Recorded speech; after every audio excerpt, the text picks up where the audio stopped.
नारायणं नमस्कृत्य नरं चैव नरोत्तमं देवीं सरस्वतीं व्यासं ततो जयम उदीरयेत्।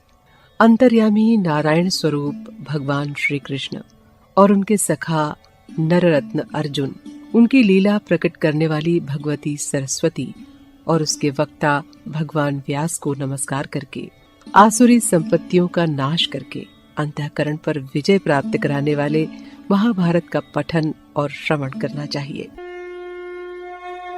नमस्कार, चलिए शुरू करते हैं आज की कथा। ब्रह्मा के वरदान से उन्मत्त होकर रावण गंधर्व, यक्ष, देवता आदि को सताने लगा। तब कुबेर ने रावण को समझाने के लिए अपना एक दूत भेजा। दूत ने हाथ जोड़कर रावण से कहा, महाराज, आपके भाई ने कहा है, अब तक जो तुमने किया सो किया, अब अधिक बुरे काम न करो। तुम एक ऋषि की संतान हो, तुम्हें सच्चरित्र होना चाहिए। हो सके तो धर्म को न छोड़ो। मैंने देखा है तुमने नंदन वन को उजाड़ दिया है, ऋषियों को मारा है। देवता लोग तुम्हारे इन कुकर्मों का दंड देने के लिए उद्योग कर रहे हैं। यद्यपि तुमने बार बार मेरे प्रति उपेक्षा दिखाई है, पर मैं तुम्हारा बड़ा भाई हूँ, इसलिए तुम्हारे हित की चेष्टा करता रहूंगा। ये सुनकर रावण को बड़ा क्रोध आया। उसने तलवार से दूत का सिर धड़ से अलग कर दिया और उसी समय त्रिलोकी को जीतने की इच्छा करके कुबेर का पुष्पक विमान लेकर कैलाश पर्वत की ओर बढ़ा। जब रावण पुष्पक विमान लेकर कैलाश की ओर बढ़ा तो एक स्थान पर एकाएक पुष्पक रुक गया।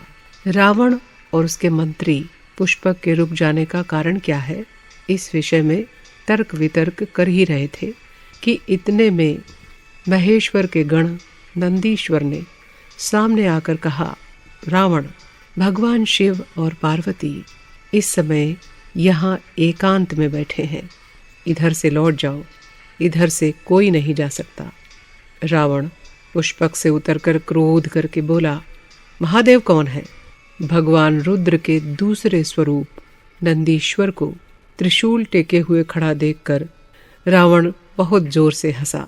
रावण के हंसने का कारण ये था कि नंदीश्वर का मुख वानर के समान था। तब क्रोधित होकर नंदीश्वर ने श्राप दिया कि तू मेरा वानर सा रूप देखकर हंसा है, इसका फल तुझे जरूर मिलेगा। तेरा और तेरे वंश का विनाश वानर ही करेंगे। पर रावण को वरदान का गर्व था। उसने इस श्राप की कोई परवाह नहीं की। रावण ने कहा, इस कैलाश के कारण मेरा पुष्पक विमान रुक गया है, इसलिए मैं इस पर्वत को ही उखाड़ दूंगा। रावण अपनी 20 भुजाओं से पर्वत को उठाने लगा। पर्वत कांप उठा और पार्वती डर कर शिव से लिपट गईं। तब शंकर ने अपने अंगूठे से पहाड़ को दबाया, जिससे रावण की भुजाएं पर्वत के नीचे दब गईं।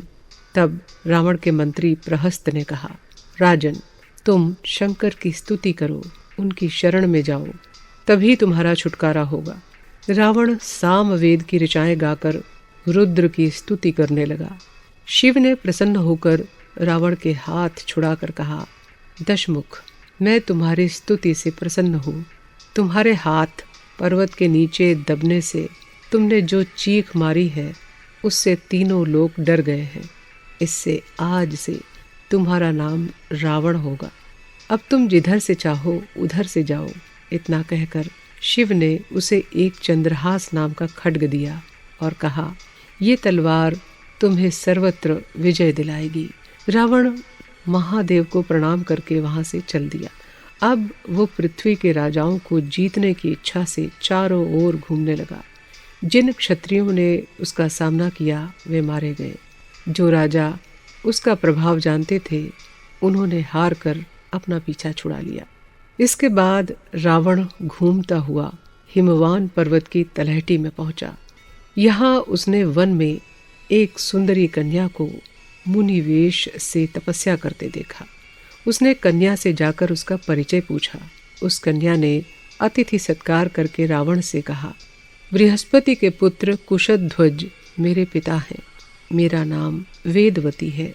बहुत लोगों ने पिता से मुझे पाने की इच्छा प्रकट की, पर पिता ने उन्हें स्वीकार नहीं किया, क्योंकि वो मुझे विष्णु को देना चाहते थे। ये सुनकर दम्भु नाम के दैत्य ने रात को सोते समय मेरे पिता को मार डाला। मेरी माता पिता के शरीर के साथ ही सती हो गई। तब से मैं विष्णु को प्रसन्न करने के लिए तप कर रही हूँ। रावण ने बलपूर्वक उसे ग्रहण करने के लिए उसके केश पकड़ लिए। वेदवती ने क्रोध करके अपने हाथ से उन केशों को काट डाला और मरने का निश्चय करके चिता बनाई। उसने कहा, मैं तुझे श्राप देकर अपनी तपस्या को नष्ट नहीं करना चाहती। मैं फिर जन्म लूंगी और तेरी मृत्यु का कारण बनूंगी। उन्हीं वेदवती ने सीता जी के रूप में दोबारा जन्म लिया। तो ये थी आज की कथा। अब एक और कथा के साथ मिलते हैं अगले एपिसोड में। तब तक के लिए नमस्कार।